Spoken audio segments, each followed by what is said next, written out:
Everyone's ready? Okay, great. So, hello. Welcome to the September 21st electronic meeting of the Ann Arbor Transportation Commission. This meeting is being held electronically to protect public health and safety. We'll conduct this meeting similarly to an in-person meeting. Public comment will be via telephone or Zoom. To speak during any of the public comment opportunities, please call 206-337-9723 and enter meeting ID 960-2232-8200 or join via the Zoom link. This information is also available on the published agenda and in several places on the website. I'll now ask Raymond to call the roll. All right. I will now call roll. I have received regrets from Commissioner Margolis and Councilmember Briggs that they will not be able to attend or possibly be late. And as a reminder, please say here when I call your name and where you are dialing in from when your name is called. All right, Commissioner Boland. Here, zooming in from Ann Arbor. Councilmember Briggs, we said was absent. Commissioner Broven. Here from Ann Arbor. Commissioner Hadamaki. Here from Ann Arbor. Commissioner Hauk. Here from Ann Arbor. Commissioner Keeler. Here from Ann Arbor. Commissioner Kleinman. Here from Ann Arbor. Commissioner Yang. Sorry, here from Ann Arbor. Commissioner Lee. Here from Ann Arbor. Commissioner Wanenkoff. Here from Ann Arbor. Commissioner Hess, here from Ann Arbor. Commissioner Hutchinson. Here from Ann Arbor. Commissioner Margolis, absent as we discussed. Lieutenant Mike Sherba. Looks like he might be absent or running late. And Commissioner Stupka, absent. We do have quorum. And then actually, if I may, Chair, I'd like to take just a moment to introduce you to Chris Suspedis. He is our new management assistant, and Chris is going to be increasingly assisting with Transportation Commission matters. So you're going to start seeing some communications from him, as well as he's going to help run the meeting. So he's going to help with some of the Zoom controls and also help take notes. So he's a breath of fresh air relief for me. Hopefully I'll have my act together a little bit more with his assistance. So I thank you for your patience over these months as I've kind of muddled through these meetings, but I appreciate your understanding and patience. And so, yeah, so you'll be seeing more of Chris moving forward. So Great, thanks so much and welcome, Chris. So next up, we're going to do the approval of the consent agenda. There are two items on the consent agenda: approval of the agenda and approval of last month's minutes.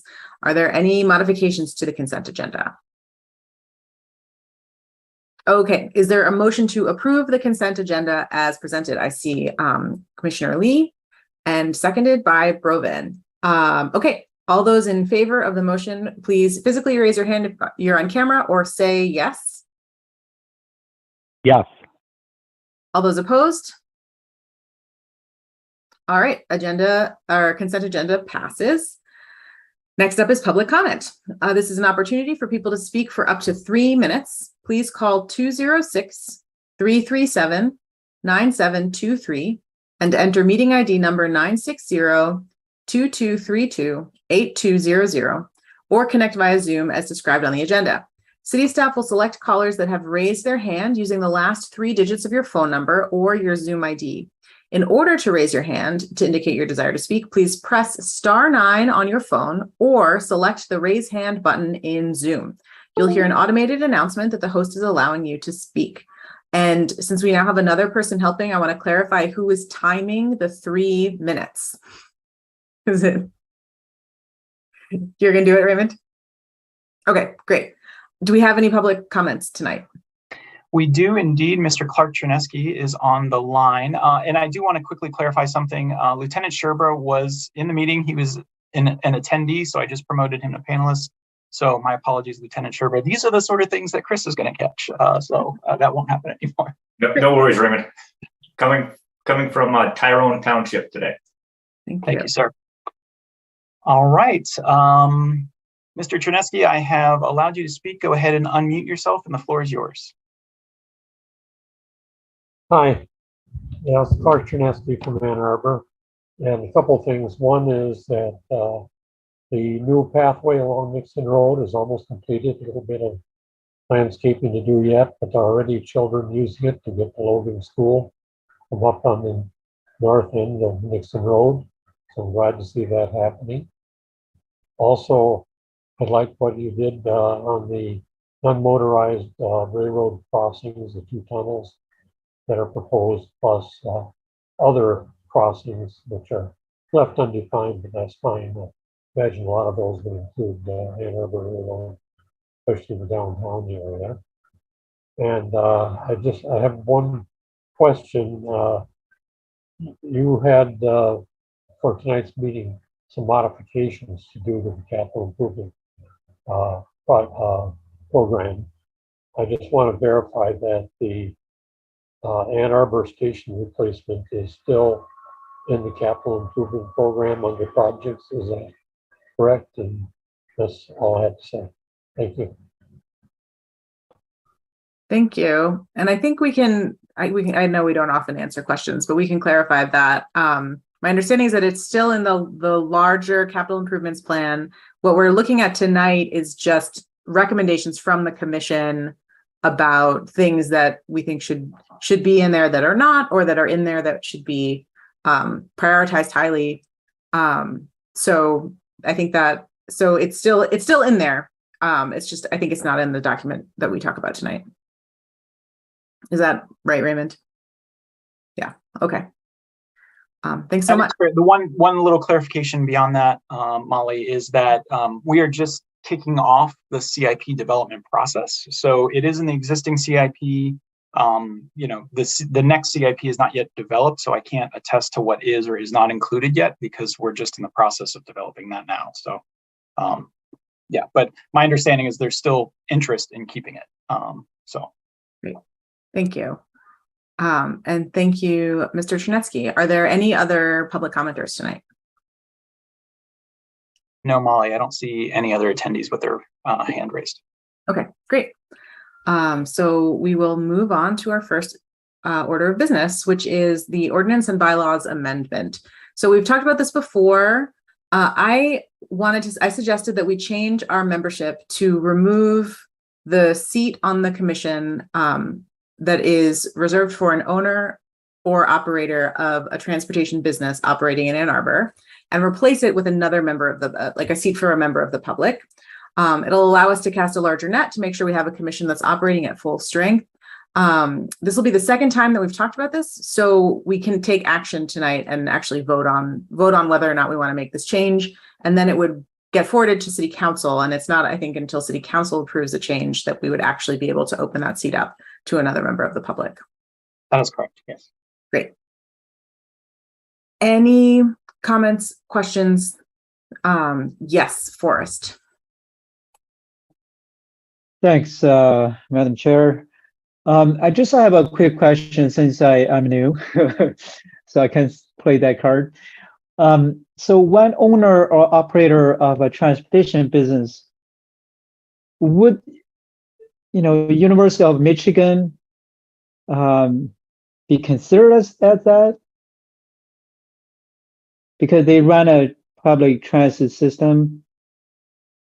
University of Michigan already has a seat on the commission, ex officio sort of seat. So they're a non-voting member. So they're like a liaison type seat at the commission. But yeah, University of Michigan's already on. Okay, thank you. Any other comments or questions?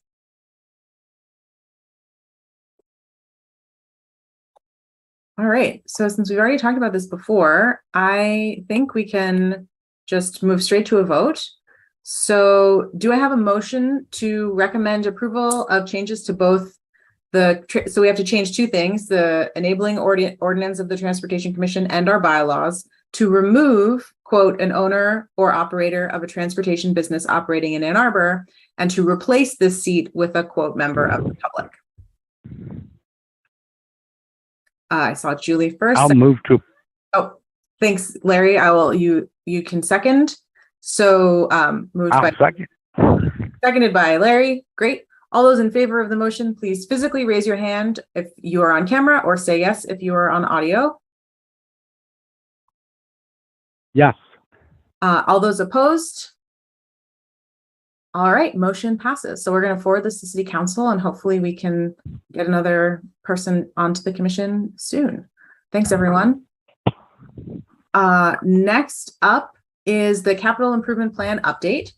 So since our last meeting, Pete and I worked with staff to refine and reorganize the draft recommendations that we made, that we want to put forward related to the capital improvement plan, the CIP. Some of our recommendations are directed directly at the CIP. Others are focused on process, budget, and policy. We decided to sort of keep them all in there because they all felt relevant to the CIP in one way or another. So I just wanted to open it up for questions, comments.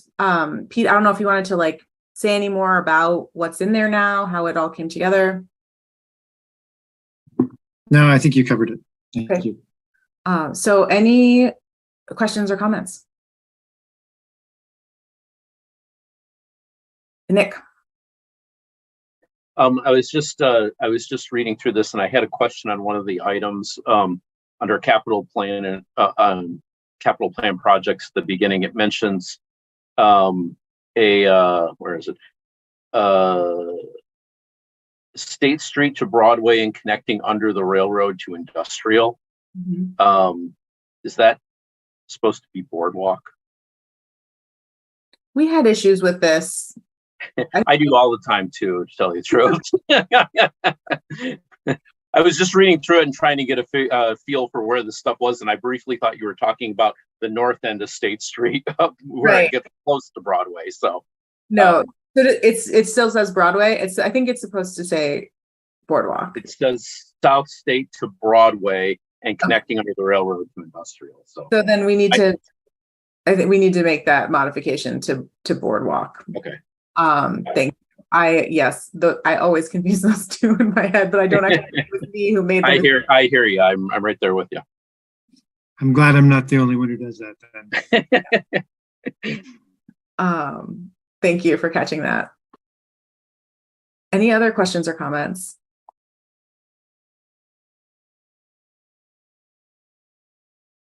All right. Oh, Brett.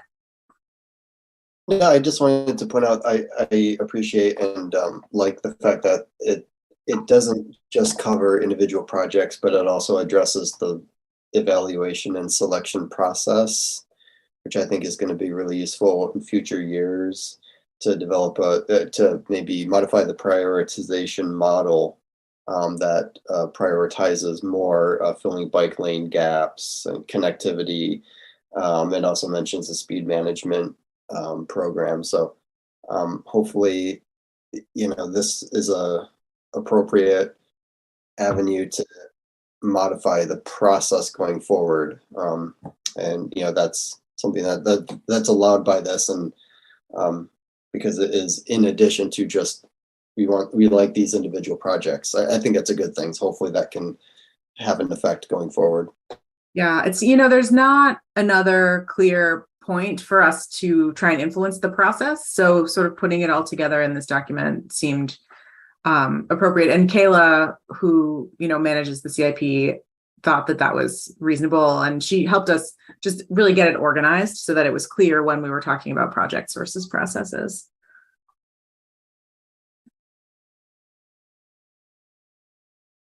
All right. So we're just moving right along. Do I have a motion to recommend approval of the capital improvement plan position statement as revised so that it's talking about the right B named street and related processes as included in the packet? Looking for a motion. I saw Brett first, seconded by Julie, and all those in favor, please raise your hand, physically raise your hand or say yes. Yes. All those opposed? All right, motion passes. We have recommendations. Thanks, everyone. So this is another This is not an order of business. This is maybe an order of business. Yeah, exactly. This one's a little, it's on the business section of the agenda because we wanted to make sure that if you have a action that if you're going to take an action on it, we wanted to give you that latitude, because some of the options that Jane is about to discuss might require removal of parking. And as you know, removal of parking has to go to city council. So we just wanted to give you that latitude. It doesn't necessarily require an action.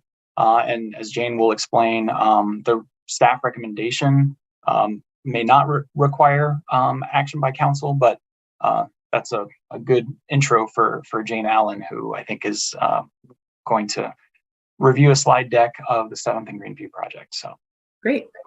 Well, let's just dive right in. Good evening, everyone. My name is Jane Allen, as Raymond pointed out, and I'm the project manager currently for the 7th and Greenview, South 7th and Greenview project for next year. That's between South Township, South Church Road, and to the south, Greenview will go to South 7th Street, and South 7th Street will go down to Lawton Elementary School. So we did a presentation a week ago Tuesday to the entire neighborhood, anyone who wanted to come, and also that presentation is on our website, which I'll give you that website at the end of this presentation. And so this is a smaller version of that presentation, just regards to the active transportation elements that we discussed with the residents. So I'm going to share my screen.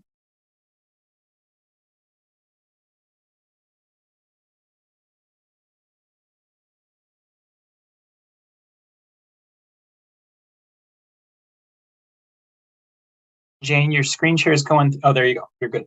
You're okay. Okay. So this is the 7th Greenview 2023 construction project. Primarily, it was a water main replacement project, but we're going to be doing some surface changes. Not on Greenview. Those curb lines will not move, and the uses of Greenview will not change. But for South 7th Street, it's so wide, and there's no clear indication of how people were using it. If they knew where they should be within the curb line. And there's some drainage issues based on the impervious area, and also based on the transportation plan, and the all ages and abilities corridor network. South 7th is in line for some improvements with bike lanes, crosswalks, and such. So here is the project location. That's south of South Church, and you do see that South 7th goes down to Lawton Elementary. So we discussed the project scope, which is the water main replacement, some stormwater management. We are going to be able to take advantage of the trenches left by the abandoned water main and the new water main to create some infiltration trenches to delay the first flush to the storm system. So we'll be able to retain some water in those areas until it can enter the storm system. Then we'll be resurfacing both roads for the full section of the road. And then to discuss tonight is the active transportation options that we have on South 7th Street. So we wanted people to be able to get to school, pedestrians and cyclists, and the nature areas in that neighborhood and the park. So we want to be able to commute within the neighborhood, but also outside of their neighborhood. So we need to get them, out to South Church, and then also, have a continued corridor for them to get around, either to downtown or all of Ann Arbor. They can take they can appreciate everything the city has to offer. So to talk about the All Ages and Abilities Network, I'm sure all of you are aware, but it focuses on having the network available and have access points available, and have the facility itself be open to all kinds of riders. So you have children, seniors, people of color, women, people doing a ride share, low income riders, people with disabilities, and even competent cyclists. So we want to make these corridors safe, comfortable, and equitable for a wide range of cyclists. So tonight, we're just talking about the all ages and abilities network for the bike lane. In the project itself, we are putting in crosswalks, bump outs, and we're doing those kind of active transportation items for pedestrians. But this discussion is about the bike lanes. So we use the city's comprehensive transportation plan, and you can also, we were telling people at the meeting that they could go to Ann Arbor Moving Together to learn about our Vision Zero. So how would the streets change? Again, this is just the existing conditions here. This is the street, and currently it's being used a cross section of the full width, which is about 42 feet. It's not marked. So we have parking on both sides of the road. We have sidewalks on both sides separated by a bit of an easement. And the bikes and the cars supposedly share the road in between parking. And it's very wide. We can definitely provide some safer transportation for the cyclists, I believe. However, this,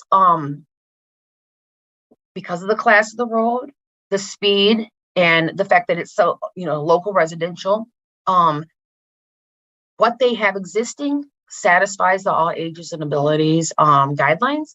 However, there's some further options. So right now, this is Cheryl. We could improve this just by using the same use, but providing some pavement markings. And that way we could also make the lane a bit smaller than what people probably currently use, because normally the parking is only 7 feet. So we've kind of marked it so it's a little bit wider, so the lanes are a bit smaller, so people may go slower. This is just to mark what they are currently using, what we think they're using.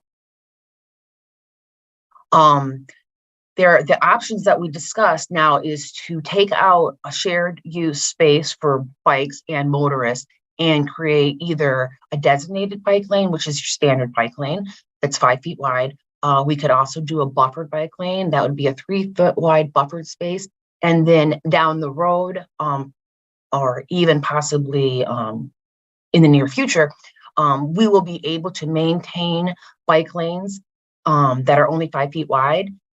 So we would be able to put bollards up in the buffered space and have a separated bike lane that would be even more safe. So these were all presented to everybody. This example is just the full width section with a designated bike lane. So the parking would still be at the edge of the curbs. We would have 10-foot lanes for the motorists and 5-foot bike lanes. Now, if we decided to do buffered bike lanes, we would have to remove parking on one side because we don't have enough space for that extra 6 feet that we are offering for the buffer. So you would still have 10-foot lanes, 5-foot bike lanes, you'd have that 3-foot buffer, and you would only have parking on one side of the street. This would, as Raymond mentioned, require the approval of City Council to remove on-street parking for more than one block. This is the future. If it might be a separated bike lane, we would put some vertical separation elements there to keep bicyclists feeling even safer. The other cross sections are going to be coming when you approach an intersection or a mid-block crossing where we're going to propose bump outs. Some of these locations have bump outs only on the one side. There's a lot of T intersections out there along South 7th, but we do propose a mid-block crossing bump out on Greenview as it enters the park for the school. So here are proposed bump out locations. As I said, on Greenview, there you have a path to the school at the intersection in Greenview and South 7th. We have bump outs on all 4 quadrants. Then the 2 side intersections, Landsway and Brayside Place, are T intersections, and so they would only have the bump outs on the side street side.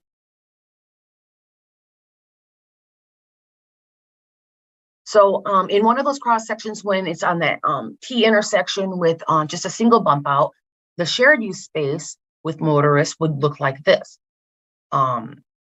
Obviously behind that tree, further down in stationing or further up, you'd have parking. So you'd still have the parking on both sides, only not when it's at the intersection.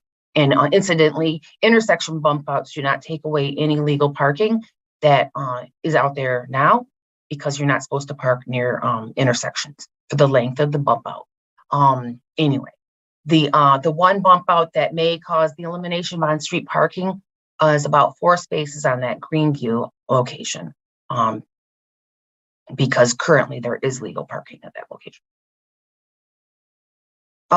If we had a designated bike lane, that single bump out location would look a bit like this. We would have the parking, 2 bike lanes and 2 10-foot drives. And of course, like I said, behind that tree continues to be parking. If we had a buffer bike lane, as I said earlier, parking would be eliminated on one side already. We would have the buffer bike lane of a total of 8 feet, 10-foot lanes, and then behind that tree would have parking.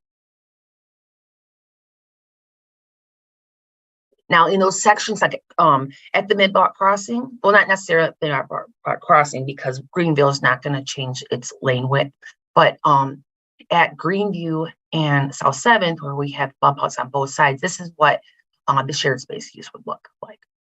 We'd keep that 12.5-foot lanes. It's not as narrow as 10-foot. That would promote slower speeds, but it is quite more narrow than what's currently being used. If we had the designated bike lane, we could still get that cross section through the 2 bump outs. We would have 2 lanes and 2 designated bike lanes. And then you'd have parking beyond those trees. The buffer bike lane, we don't have enough space to carry the buffer through the intersection where there's bump outs on both sides, but we would be able to transition the buffer down to a designated bike lane just through that intersection. And this is how that would look. Oh, backspace. This it says buffer, but this same slide would be for separated. So it would look the same. We'd have to get rid of that buffer and the bar, the vertical features through the bump out intersection. So we presented this to them. There was a survey online 2 weeks prior to the meeting, and it didn't close until a week after. So it closed last night at midnight. Actually, I think we didn't get it closed till this morning, but there were a bit more information provided than what we looked at yesterday. So we have the project website that talks a little about how this project's being funded, some of the alternative, the active transportation features that we're discussing, how we want to use their feedback. So we took a survey. We had writing questions and comments that we are putting a frequently asked questions on the website soon after we get all those questions answered. We had the virtual information session last week in which people asked questions, and we were able to also include those questions in the Q&A. And then how will their feedback be used? So as I said at the beginning, any of these bike networks would qualify for the guidelines set by the All Ages and Abilities Network, and also what the transportation plan has recommended for this corridor. But we did offer, do same as, do something like a designated bike lane that's your standard. You have your own space, but you're not quite separated from the traveling public. Then you'd have the buffer where you have 3 feet of space. And then finally, you'd have the separated, where you would actually have a vertical barrier between you and cars. So the feedback that we got from the survey, I only just put this in the demographics because it's an all age and abilities. I could just bring out just a little bit of that information on the demographic questions, but I did notice that 46% of the respondents were greater than 50. And I think that qualifies as a senior, at least through AARP. And then although it wasn't reported in the demographics, because not everyone had to respond to those questions. Let's see, only of 151 of the 246 total respondents answered the demographic question of age. But in the original survey, I was able to get the information that about 4.7% of the survey were school children under 12th grade.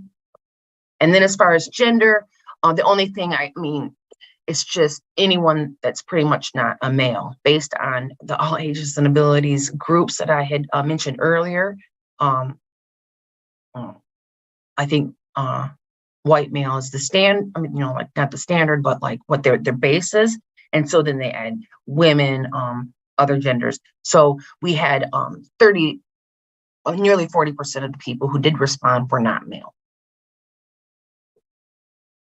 I encourage you to look at the results, and I have the website on a further page, but you can see all the feedback from everybody on each question. You can also do it by mapping. You can do the entire area that was, that responded. Then you can break it down per ward. There's a few other maps on there that relate to a different project, and I wasn't able to get the project area in a map prior to, so I can't filter through it at the moment. But some of the highlights of all the respondents, 256, 161 are in Ward 4, and 136 are in the project area. So those 136, I can't pin down the percentage of how they answered, but we do know that, 75% of the people who are in Ward 4 were part of this neighborhood and are concerned about what we do. Sorry. So when asked, how do you, what are you? Are you a student, a teacher, a parent? Are you a bicyclist, a pedestrian, a motorist, that sort of thing? If they said that, and they could answer multiple to this question, but if they claim that they were a biker, of all the respondents, about 51% said that they bike, and in Ward 4, nearly 70% of people say they bike. And then another question that relates to, the biking lanes and a possible elimination of on-street parking was, did they use parking on South 7th maybe once or twice a year or never? And those answers were about 77% for all, which makes sense because not everyone lives in the area. And then for Ward 4, about 67% do not park on the street. And then the question down below is an example where we asked if they didn't want anything, if they want the shared use bicycle lane, a designated bicycle lane, the separated bicycle lane, or a buffer bike lane. If they wanted any type of bike lane, so designated, separated, and buffered, I added those together. So of the entire respondents, about 71% want some type of bike lane, and in Ward 4, over 50% do. And there was maybe some confusion, I think, between the buffered and the separated. This is my opinion, but I think the people who responded with separated, they wouldn't be opposed to buffer. They just wanted something at the extreme safe side. So I don't think that they would not use the buffer bike lane if it didn't have a vertical separation. So the staff has reviewed the survey results, emails that have come in, comments that they put in on the virtual information session, as well as the survey open-ended questions. And what the survey didn't really tell you is that we've gotten a lot of pushback because people don't want to lose their on-street parking. And I've had to clarify with some people, the 3 scenarios only that would eliminate on-street parking. As I mentioned before, the bump out the mid block crossing on Greenview. That might eliminate 4 parking spots. Then the first block of South 7th from South Church to Brayside Place, that has the island that was installed in another project, and because of its width and its permanency at the center line, any kind of bike lane that's not shared use would require the elimination of parking on that first block. Fortunately, 3 of the 4 homeowners there have access to their house through a side street. And this is not more than 1 block of on-street parking, so we would not need to go to City Council for approval. The last scenario would be if we put in a buffered bike lane or a separated bike lane, we would have to eliminate on-street parking on one side of the road for the entire length of the project. So what we have proposed is just to do a designated bike lane that was be a 5-foot bike lane on both sides between South Church and Lawton Elementary. There'll be 2 10-foot traveled lanes in both directions and 2 7.5-foot parking lanes on both sides. We come to this decision because we want to, we want to meet the transportation plan and the all ages and abilities guidelines, and it does that. We wanted to make a compromise between the such divergent answers that, people either wanted. It seemed like the top 2 answers percentage-wise at the survey were either they wanted to keep a shared use path or they wanted a separated bike lane. So it was really divergent. And so to make a compromise to keep the parking, but also to provide a designated bike lane, this is what we are proposing for this project. And it does maintain most of the on-street parking. As I said, those 2 locations at the mid block crossing and at that first block south of South Church on South 7th, they would lose parking regardless. So here's the link to the full survey results.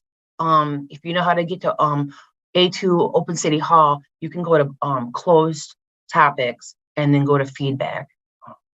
And then you can see everyone's response and my information there. And then also the project website, which has a link to the survey and it has information, it has a link to our recording of last week's meeting. And we will also be putting this presentation and a link to this presentation or the entire meeting for the Transportation Commission on the website too. And then I'll leave it up for any kind of feedback you'd like to have.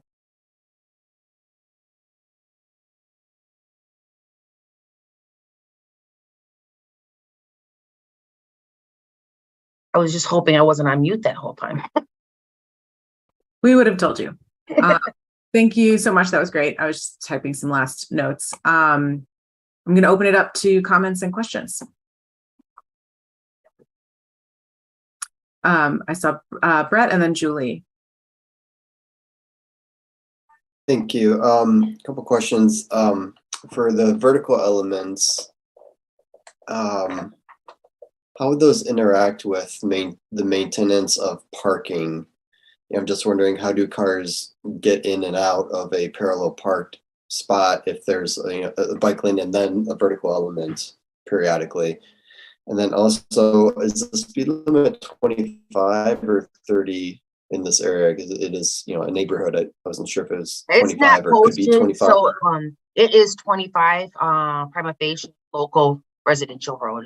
It's not marked within the neighborhood, but it is 25 miles. Okay. And did you guys look into current parking usage?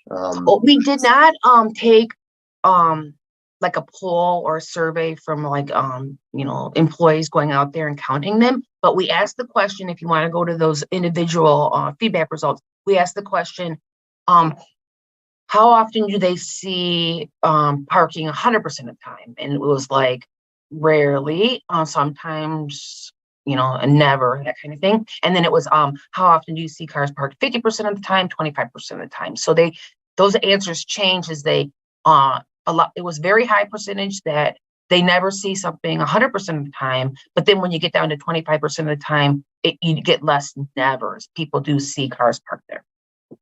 Okay, yeah, I mean, yeah, it is a not very dense neighborhood with every house has a driveway, so I appreciate that what you're proposing as a compromise. I just wondered if there could be some more justification for keeping parking on both sides. But then so it's still the question about how do the vertical elements interact with cars parking, getting in and out. Maybe Raymond could help me with this answer because I don't know the distance between those vertical elements. I've seen them installed around the city and I know there's parking behind them. So I know cars can get in there and parallel park. I don't know the distance between them. Well, and to clarify too, Jane and Brett, my understanding is, the option that is the separated or protected bike lane, which would include those vertical elements, there would not be on-street parking on those sides that have those vertical elements, right? So so there would be spaces for the driveways between those delineators. There would be opportunities, and if there were on-street parking, we could space the delineators in such a way that vehicles could pull in and pull out. But by and large, that's why the parking would have to be removed in that one option for those vertical delineators. So I'm gonna just share my screen again and go back to that one slide because I think that was misleading after what Raymond just said.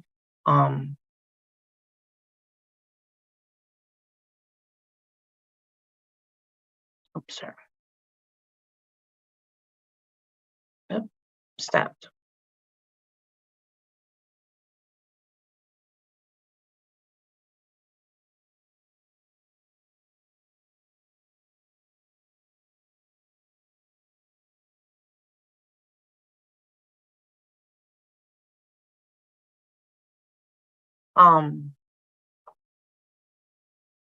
So in this example, Raymond, you're saying that it would only be that vertical element would only be installed in the buffered area on, let's say, the left side of the screen.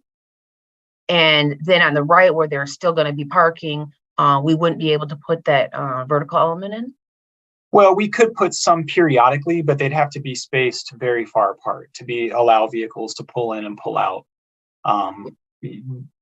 This, as you all know, we've experimented with a floating parking lane on Division, which was meant to kind of eliminate this kind of situation, but it didn't work out particularly well. So I understand why, we are introducing this concept, but so that delineator that's to, the right side of the road, right there where Jane's cursor is, would definitely have to be much less dense than on the opposite side.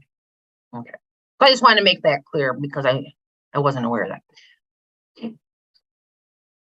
Okay. Any other feedback? Julie? Yeah. So I had a couple of questions. One was, are the residents concerned about speeds on those streets? And do you know what the speeds are?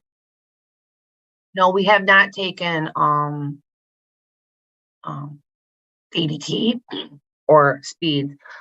We do have people requesting the speed limit to be lowered. At this point, it is an enforcement issue. We can't legally lower anything more than 25 without, I think, special legal action.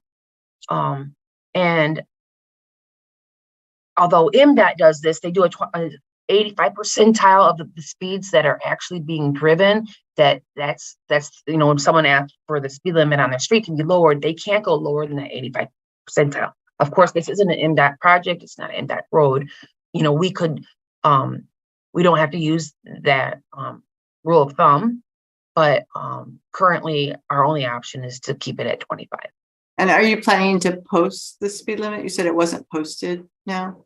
I'd have to ask Raymond and Nick about that. I hadn't, as a local neighborhood street, we don't normally post 25 miles an hour. It's private Facebook.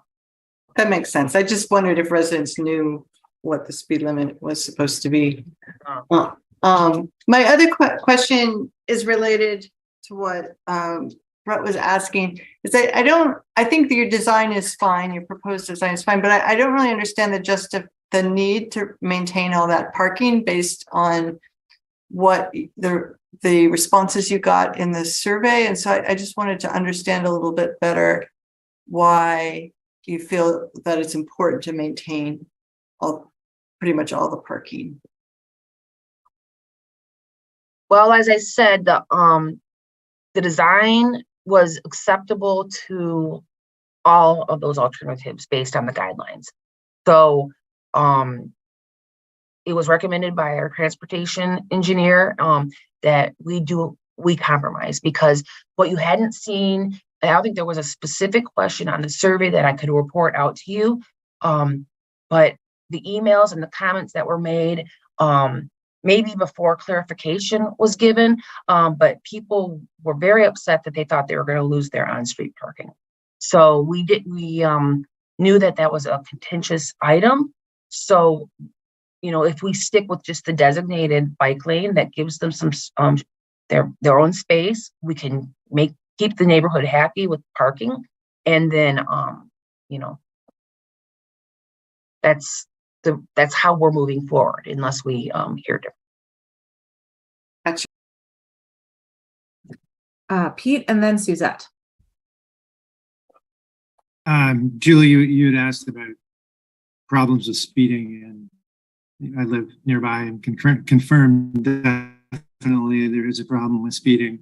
And that road is so wide that I feel like even with this proposal of designated bike lanes, that it's going to feel like a place where you can go fast. Even after we have parking on both sides and bike lanes, it's still going to feel like it's okay to go fast there. The other concern I have with the just the 5-foot bike lane is that on the adjacent areas of 7th, there at front of Pioneer, we have a buffered bike lane, and then north of Stadium we have just a standard bike lane. I guess I would like to see it be more consistent and have and instead extend the buffered bike lane to the south into the neighborhood, rather than have it go, bike lane, buffered bike lane, as you're going from one portion of the 7th to the next. So that's my opinion on the bike lanes in this area.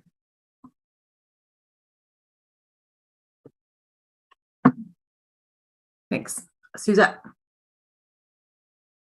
Hey, my question's with regards to to what driveways usually look like in this area. Like I think in my neighborhood, driveways can't hold more than one car, so I understand a little more why people feel strongly about on-street parking. But are homes in this area usually able to accommodate 2 or 3 cars? I guess I don't know how seriously getting rid of parking would affect people's day-to-day lives. Yeah, there was one comment from a resident claiming that there's a lot of teenagers in the neighborhood. And I guess when you become a teenager and you're driving around and you have an extra car to the household, the comment that was made was that they're going to have to be parking on side streets quite far away from their homes, coming home late at night after studying and in the dark. So, but as I said, that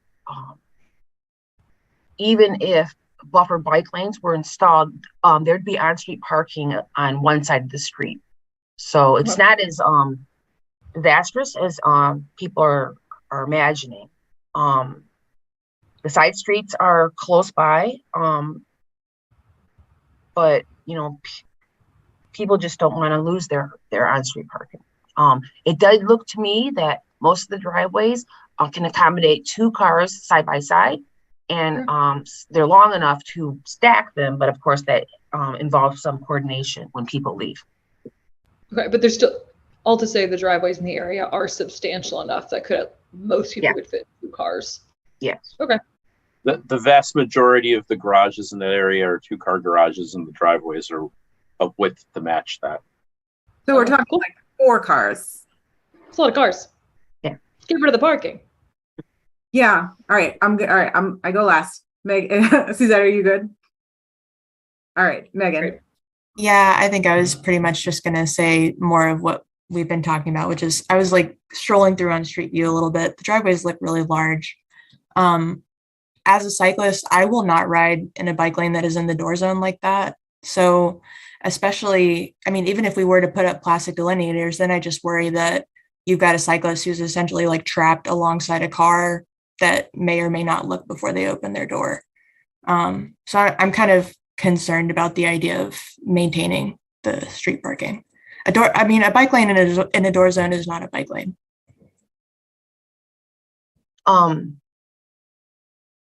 Is your preference then to have elimination of on-street parking on both sides if we're going to put bike lanes in?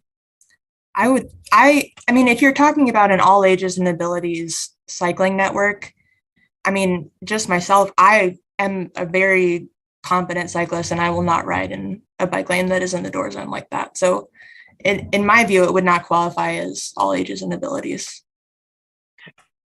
I'll bring that back to our transportation team. There was a conversation that we did have about having the bike lane at the curb. But I was told that there had been a lot of problems with that floating parking lane and that people, they can't stay in their lane. So. Yeah. Thank you. Yeah, I was curious about the parking protected lane. So that answers that question. Thank you. Forrest. So like Pete, I'm in this area. I walk around, bike on that street all the time. I really don't see a lot of cyclists because it's a dead end street, right? After Lawton School, there's nowhere they can go. It's only the people, local traffic, of course, school traffic. So whenever I bike there or walk there, I don't see a lot of traffic, right? I don't see a lot of cyclists. And that's why I think the recommendation to me is appropriate. Of course, you know, as a cyclist, if you bike there all the time, you probably prefer have a protected, but there are really not much traffic. I mean, correct me if I'm wrong, Jane. You may have done some counts, but really not a lot of cyclists. To play devil's advocate, the cyclists don't have a safe place to ride their bikes, so maybe that's why you don't see them. But it was considered an all ages and abilities corridor because I think there are plans in the future to connect the bike corridor beyond that cul-de-sac and get it out to Ann Arbor Road. Thank you. All right. Maybe Nick could confirm that. Yeah, there's already a connector path through the park, I think, that connects to the other development to the south, and then you can get out on Ann Arbor Lane. So there's kind of a de facto connection that exists now. Thanks. All right, I'm going to go next, and then Pete, if you still have things to say, we can circle to you. So Lawton Elementary School is right there, right? So I cannot imagine a better case for putting in a protected bike lane than a project that leads directly to an elementary school. Like, it's not like safe. It's not like, oh, it's safe routes to school. And it's like, the school is right there. And so I don't understand why we're prioritizing private vehicle storage on public land for a handful of landowners over the safety of all of the people who could potentially be traveling this route by bike, including, hopefully, potentially, children. Lots of children going to and from school. So maybe most of the time there's no traffic, but at every elementary school in this town, at pickup and drop off time, there's a lot of traffic. And if we can be reducing those car trips and making it safer for kids and families to bike, like, that's everything that we say we want in the city. I think it's clear from the results of the most recent city council election that we have at this point a mandate for really aggressive safety improvements citywide. It's not only is it in our transportation plan, but we now have chosen leaders who have said this is what they will do for us. And that mandate is not ever going to be visible if you focus just on the people who own property adjacent to a specific project. Like there's always going to be less support among those people. But if we keep making this compromise every time, we will never get the kind of robust all ages and abilities network that we say that we want, that we have voted to fund, that we have elected the people who said they're going to do it. And if we keep deferring to a handful of property owners, like what are we doing? That's really my question. And so I'm just gonna like push real hard right now to just take away the parking and put in the safest possible bike lanes that we possibly can.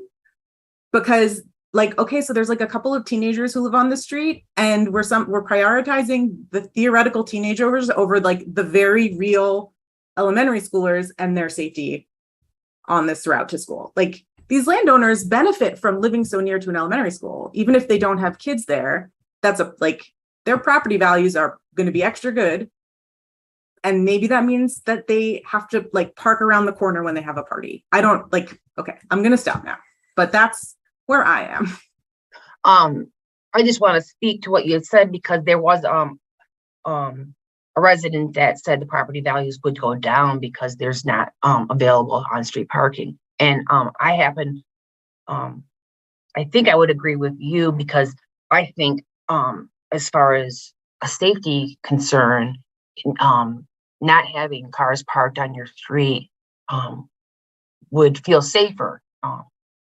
Yeah, but I mean, it is making space for biking and narrowing the road so that the cars can't go as fast. Like it is safer. Like we know this. We know it's safer. So, all right. Pete, anyone else? I'm going to stop. I'm going to open it up for another round. And then I'm going to maybe suggest a couple of options for motions. Okay.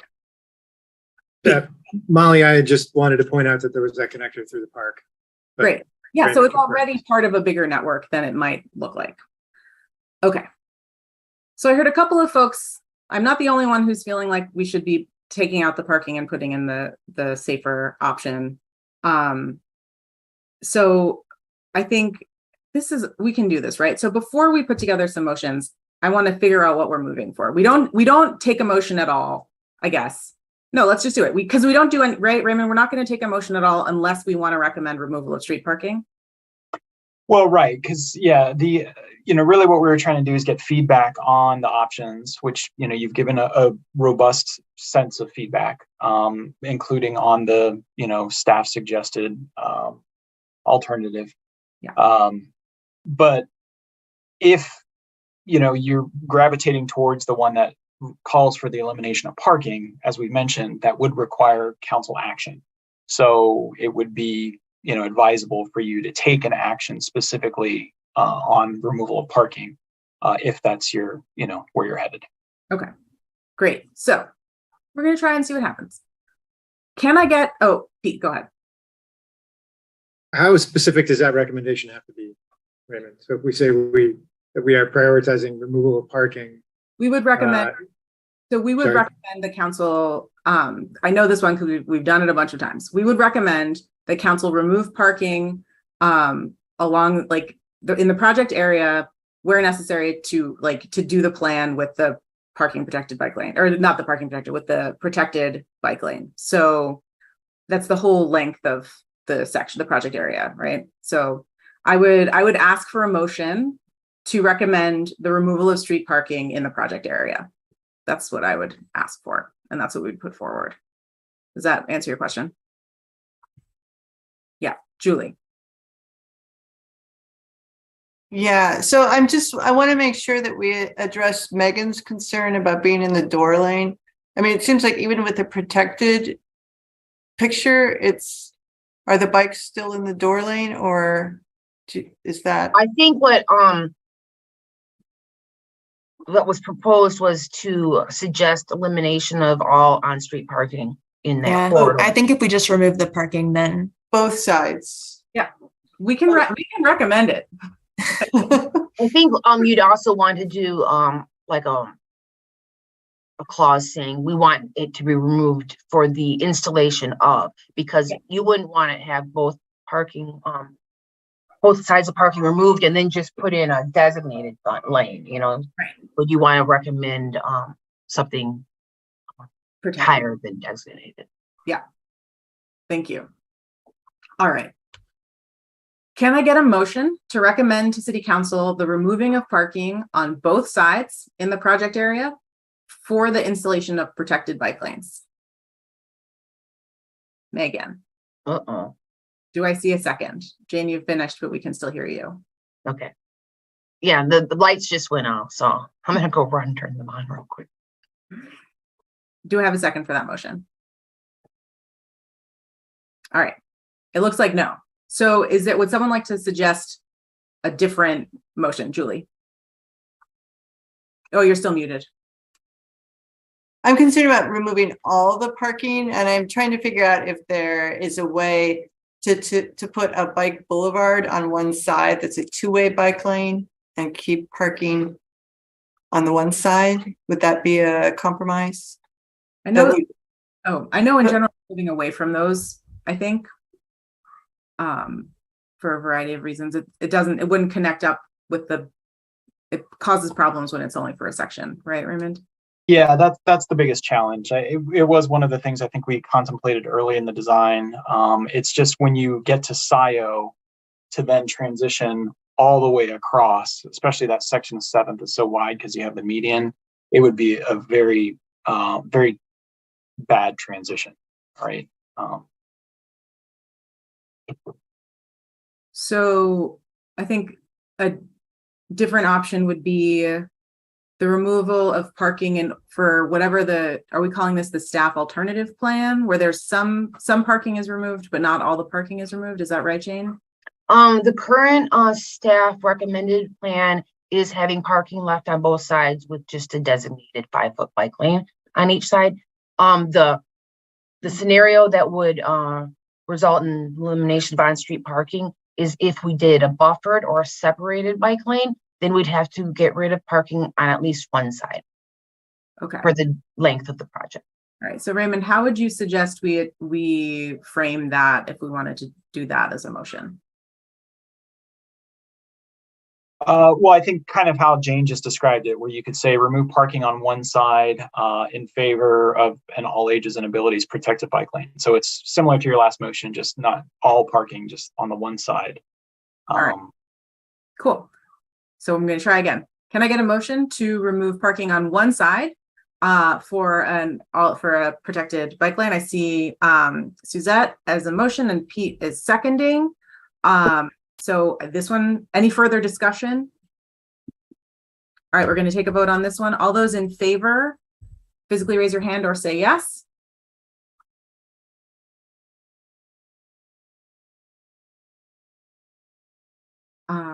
Okay. All those opposed, physically raise your hand or say no. So Forrest is opposed. Brett, I didn't see. Oh, there you go. No, you must have had your hand raised. Okay. And Larry, you're muted. So if you jumped in, we didn't hear you.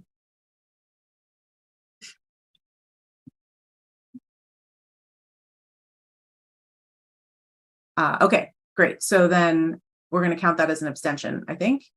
And the motion passes. So we are going to recommend the removal. So not the staff recommended plan. Transportation Commission is going to recommend removal of street parking on one side. Larry, go ahead. It was yes. That was yes. Okay, thanks. We're going to recommend removal of street parking on one side for a protected bike lane. I will get resolution and Legistar for that purpose. And I think Raymond had told me that going forward, what you would just endorse that resolution, as I haven't prepared that yet for today. And I don't know if we want to wait till your next meeting for you to endorse something. I think I can have it in Legistar tomorrow, and just with your endorsement that we both agree on what you've asked, I can write that resolution. Yeah, I think that's fine. I don't think it needs to come back to us unless there's like substantive changes, but it seems like there won't be. All right. Yeah, I would agree. I think your direction is pretty clear. We know which of the alternatives, you're recommending and what that entails. So I think we can enter the resolution into Legistar without having to come back. Okay. Thanks, everyone. Thank you. Thanks, Jane. All right. Now we're done with business. Moving on to the Vision Zero Implementation Committee. The last meeting was on August 16th, which was right before our last commission meeting. So we didn't have an opportunity to review the materials. And we're going to go over them tonight and potentially hear from Brett and Julie, our liaisons to that committee, about their impressions. So Raymond, are you going to get us started? Yeah, I'll just, as is kind of par for the course, you have the entire packet in the backup. I'll just kind of quickly scroll through it. I won't go through everything slide by slide, but just kind of give you just an update in terms of what has been discussed among the Vision Zero Implementation Committee. And for those of you who are a little newer, this technically is a subcommittee of the Transportation Commission. So, that's one of the reasons why we always want to keep you informed as a body. And, as Molly mentioned, you have two liaisons. Brett and Julie are, I think, co-chairs as well. So, with great power comes great responsibility. So, all right. So I'm going to jump right into the 5-year action items. What we're really trying to do is make sure that the work that we're putting out there is aligning with what the plan calls for. There's some things where we're hitting our targets. There's some where we're exceeding them, and there's some where we're falling short. So we want to be kind of honest about that in terms of the work that's happening now and the work that's projected to happen. So this is starting on slide 10 if you want to follow along on your own. So the work that we're currently working on right now for the 5-year action plan, we want to address 51 out of the 76 strategies, related to engineering, encouragement, equity, so forth and so on. And a lot of it has to tie in with existing programs such as the sidewalk gap, curb ramps, and streetlight maintenance. We've identified the needs and the opportunities as part of this 5-year action plan. So again, the idea, just to back up a little bit, the framing this 5-year action plan was we had this very big plan that was great and ambitious, but we needed to digest it. And so this 5-year action plan is really to help to chart those first 5 years of projects for us.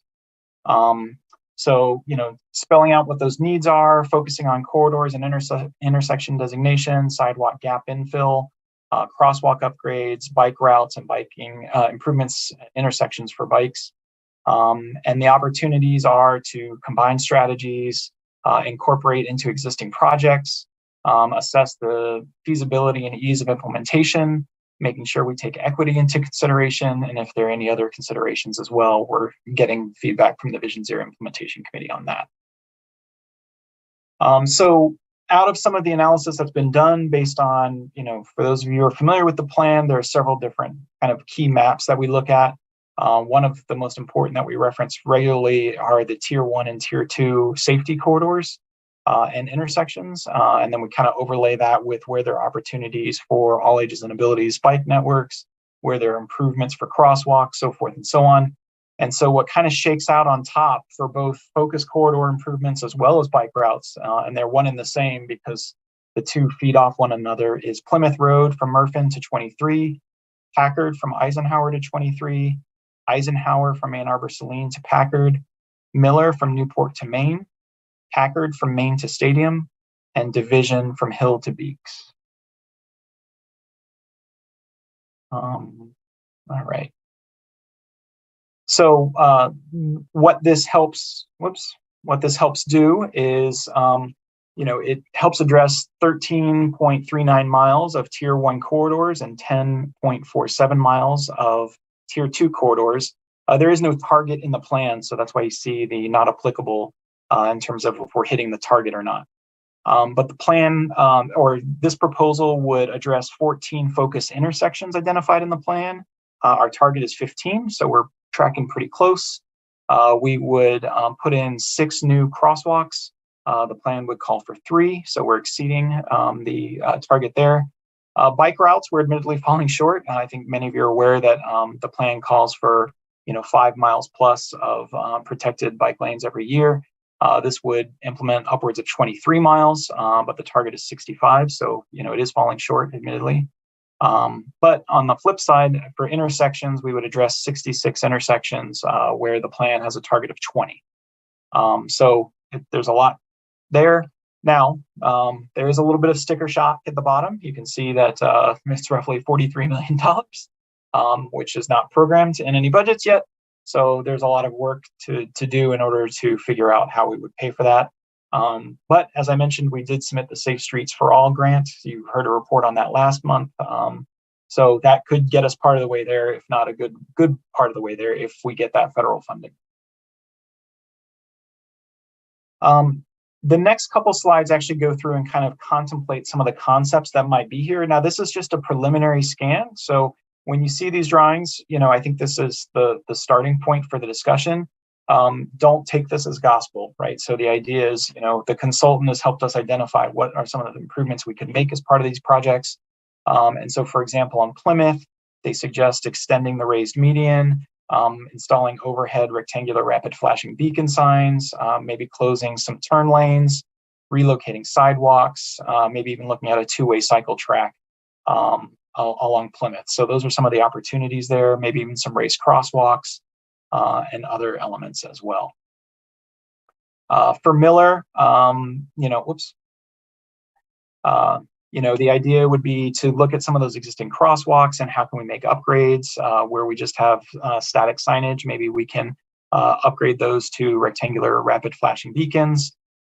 We can also look at better bike facilities, bike lanes with green pavement marking, make sure that there's adequate share if there are shared spaces, improved crosswalk markings, and things of that nature. And so those are just a couple examples. Plan tracking and reporting. So what we want to try to do is start to develop an annual report that we report out to you all, as well as City Council, and post on our website to show the progress that we're making year over year, and how well that's aligning with the plans of the goals of the plan.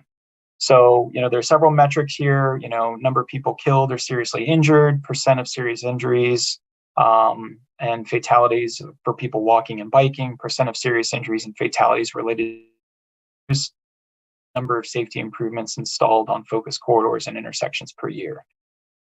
We would try to identify those. Sorry, my mouth is awfully finicky, so maybe.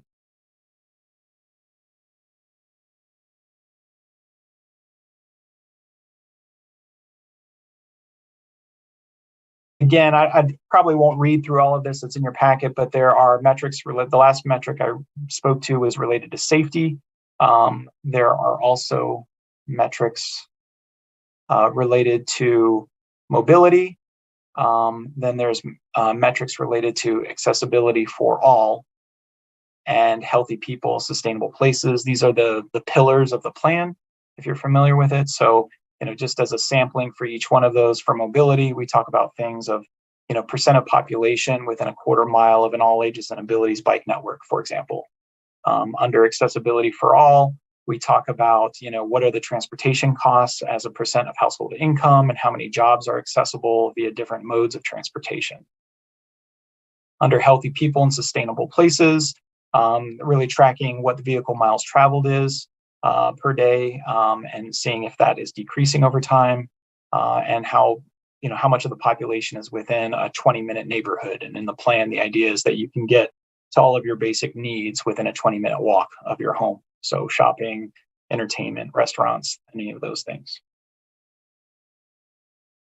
And then the last pillar of the plan is regional connectivity. So really tracking the percent of commuters that are coming in, and go passes and things like that, if we can expand that program.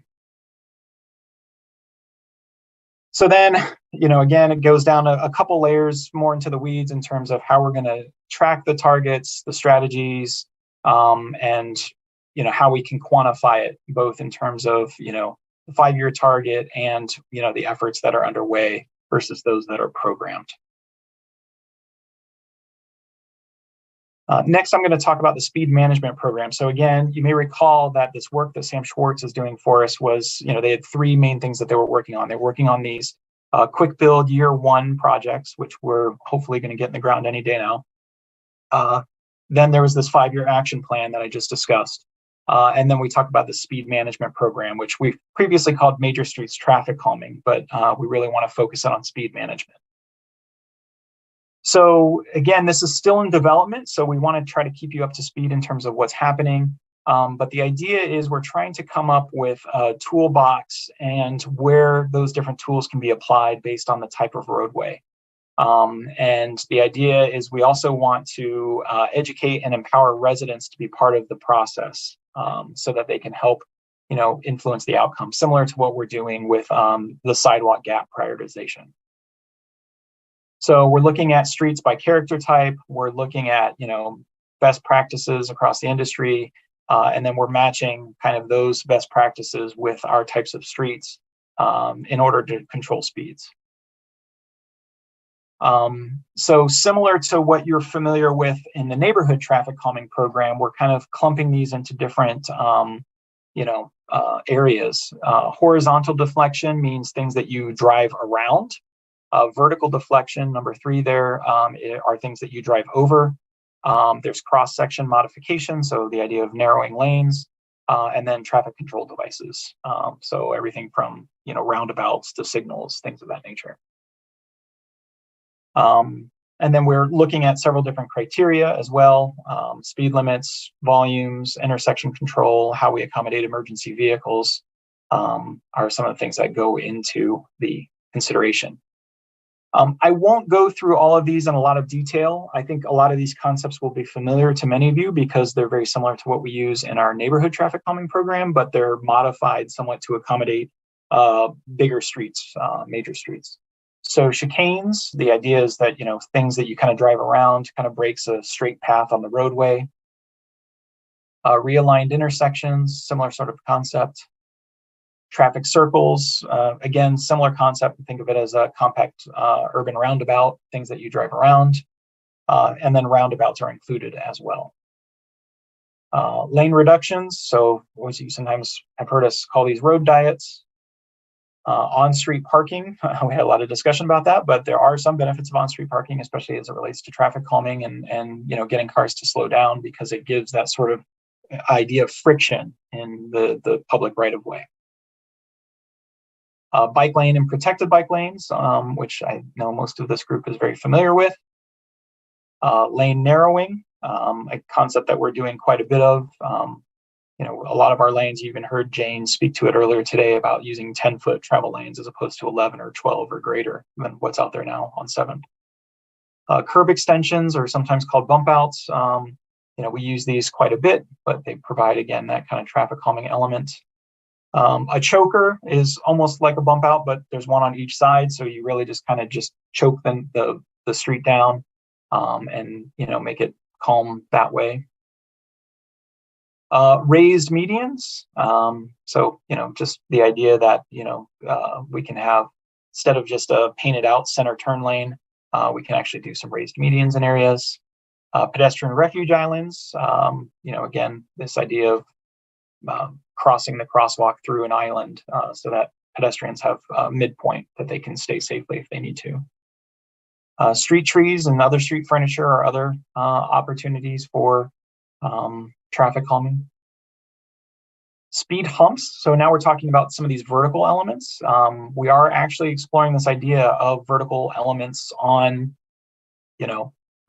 major streets. So the next series of these will be things you drive on top of. So speed humps, speed cushions. So you might say, well, what's with this design with speed cushions? Why are there gaps in the speed hump? The idea is to allow emergency vehicles to more readily get through the intersection. The break between the hump aligns with the wheel path of like a fire engine, for example. Speed tables, these are just elongated speed humps, sometimes preferred by emergency responders because they are able to approach those a little bit more to their liking, and they don't have to, bottom out on a speed hump. Raised intersections, we've been using these for traffic calming on the neighborhoods as well. As the name implies, it's just kind of a very large speed table or speed hump that, is the entirety of the intersection. Hardened center line, putting some vertical elements right at the intersection to keep cars from cutting the corner. Raised crosswalks. Speed feedback signs, some of which we have in town.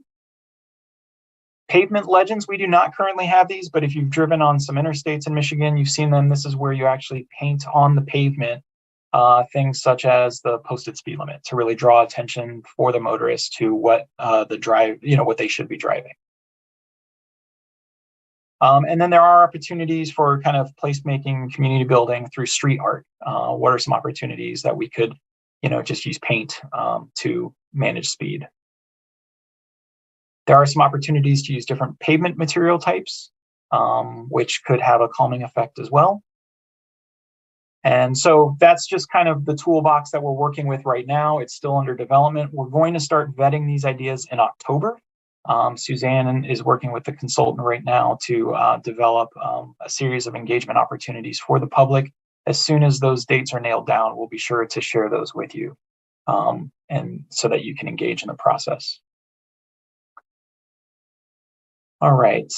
And that concludes the presentation I wanted to give. There was a small presentation by the Michigan Fitness Foundation. I don't have that ready to go, but I can point you to it. It is, I think, on the city website if you need access to it. And maybe I'll turn it over to Brett and Julie to see if they have any additional feedback or impressions on how things are going with the Vision Zero Implementation Committee. I'll just say that it's a fun committee to be on, and it's exciting to see the quick builds, happening. I'm really excited about the major street calming, and that isn't as far along. We've got this toolbox where it's kind of interesting to think about the different ideas, but nothing like a plan or anything yet. So I'm anxious to see that happen, maybe by the end of the year, Raymond. Maybe. Yeah, and so to elaborate on what Julie's getting at, the consultant right now is working with us to kind of develop similar. If you're familiar with our sidewalk gap prioritization process, what we do is we look at a whole bunch of different data elements to determine kind of where the highest ranked gap is. But then there's also an opportunity for the public to influence that scoring criteria if they petition for it. So we're thinking of a similar approach. So we want to be data driven. We want to be addressing the areas that have the biggest problem related to crashes and speeds and things of that nature. So we want that to be there, but then we also want the public to be able to weigh in as well. And to Julie's point, that's exactly the sort of stuff we're going to vet publicly through these engagement opportunities in October. Hopefully by the end of the year. I know the consultant wants to be done by the end of the year. I think it's really going to be a function of how much public input we get and what that input is to determine if we're getting it right or if we need to go back to the drawing board. So stay tuned in that space in terms of timeline. Also, do you remember when the committee and the consultants are coming back to a report to the full Transportation Commission? I don't recall off the top of my head, but I'll have an answer at the next meeting. Thanks. Brett, do you have anything to add? No, I think you guys covered it. No, I can't wait to see what the public thinks and what the rest of the commission thinks when we come back. I think it's all really exciting work, though. Awesome. Thank you all for that. That's great. I think we got through the first half of the agenda really fast, so I think we have a little time for questions and comments. All right, I have a question, which is about the Packard. So there's like the 5 priority corridors. And if I'm understanding it correctly, it's like the top third of Packard and the bottom third of Packard, and not the middle where it gets really wide and flat and fast. And I'm curious about that decision.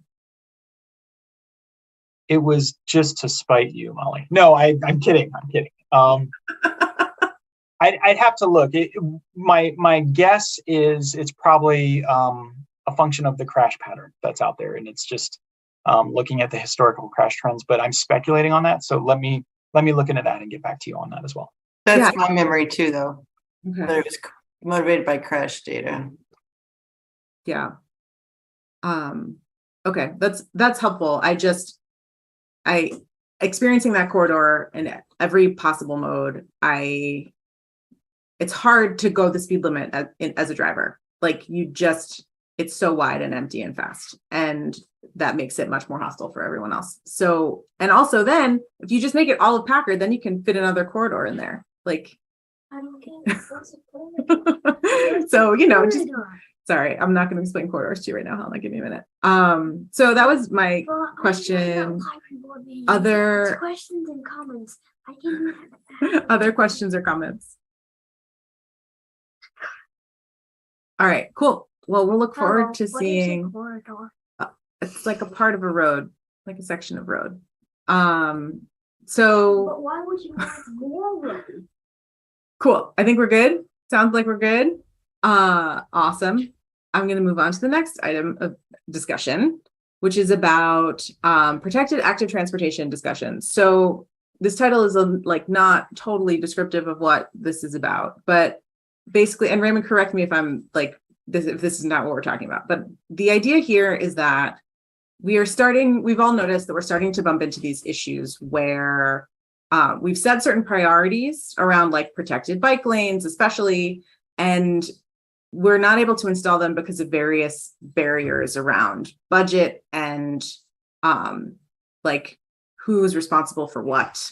And Raymond, can I just explain this? Is it okay? Or is this like dirty laundry? I think this is your item. So however you wanted to steer it. I'm partly explaining it as it's been explained to me. So like, for example, the reason we haven't been able to have protected bike lanes on each side as opposed to the wider two-way bicycle boulevards is that we need smaller sweepers and snow plows. And there's been sort of like a series of reasons why we couldn't get them. So there were budget issues and we've budgeted for it. And then there were supply chain issues. And now there's also concerns about we can't buy a piece of equipment without having a plan for its maintenance and replacement.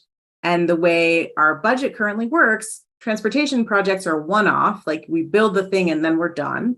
And operations is responsible for ongoing support of these things.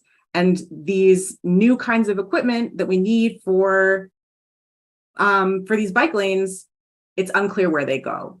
And staff has been trying to work this out, and I'm impatient, obviously. And it feels like it's time to ask City Council to do something to help staff, like make a determination. This is where it goes. This is where the money comes from. This is how we do this. And the timing to do this is great because we're entering budget time, but we're not there yet. So it's early enough that we can make a suggestion. So every year we make recommendations much closer to the budget about how we think that they should spend their money. But this is about it's like this process thing. And so there were two pieces. So that's like the one piece was like, we need to ask City Council to help figure this out so we can get some protected bike lanes. And then there's also this other thing, which maybe we should save because I think it was partly a thing that Councilmember Briggs has been talking about, which is about incorporating improvements, traffic calming, new facilities into every resurfacing project by default. And again, that would mean budgeting slightly differently because we're building it into just because right now active transportation is its own little bucket of money. And this would mean that it's in every road project that we do potentially. So these are my swirly ideas. Raymond, I don't know if you want to give a little bit more form or structure to what we might talk about tonight and what action we might eventually take. Yeah, Molly, you did a fantastic job framing it. And I'll just give some additional context or example to it. So, a lot of our existing bike network are just a single stripe on the road. And for plowing and sweeping, what Public Works does is they just take regular equipment and run from curb to curb. So they are sweeping and plowing the bike lane as they sweep and plow the road. And so that's worked, and we won't go down a rabbit hole about whether that has been done well or even if those facilities are adequate or not, but that was our practice. But now that we have the transportation plan, which calls for an all ages and abilities network, which largely leans towards protected bike lanes with vertical separation from moving vehicles. We have the facilities downtown that DDA has put in, the cycle tracks, the two-way cycle tracks on Division, William, First, and then there's one going in as we speak on Miller Catherine. The reason why those work for existing maintenance is because they are the width of a roadway, a lane of traffic, right? Because you have two 5-foot, bike side by side and then the curb, and so they can run a full-size plow or a full-size sweeper down those. But acknowledging that we can't put in cycle tracks everywhere, in part just because of certain constraints of roadway configuration, and then there's certain times where maybe a cycle track is less desirable than perhaps a protected single lane bike lane with vertical separation. That would mean we would have a 5-foot-ish bike lane with the buffer protected element, but in order to get a sweeper in there, you couldn't get a full-size sweeper. So trying to find the piece of equipment that both can serve those purposes, or as well as be electric. The city has a green fleet policy now as part of our sustainability framework. It's hard to procure those vehicles and to operate them and to charge them and do all of those. Now, that's not our department. That's a different department that does that. But, at the same time, I kind of feel their pain a little bit. They don't have the resources to be able to do that work right now. So if I'm understanding Molly correctly, the idea here as part of this discussion is to elevate the issue and, for the Transportation Commission to kind of put their weight behind making this a priority so that, we can kind of try to unjam it from where it is right now. Did that help, Molly? Yes, thank you.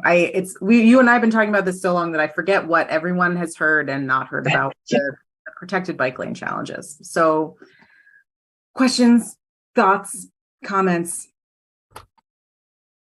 grievances? Cool. I'm seeing thumbs up from Julie. Thanks. Pete.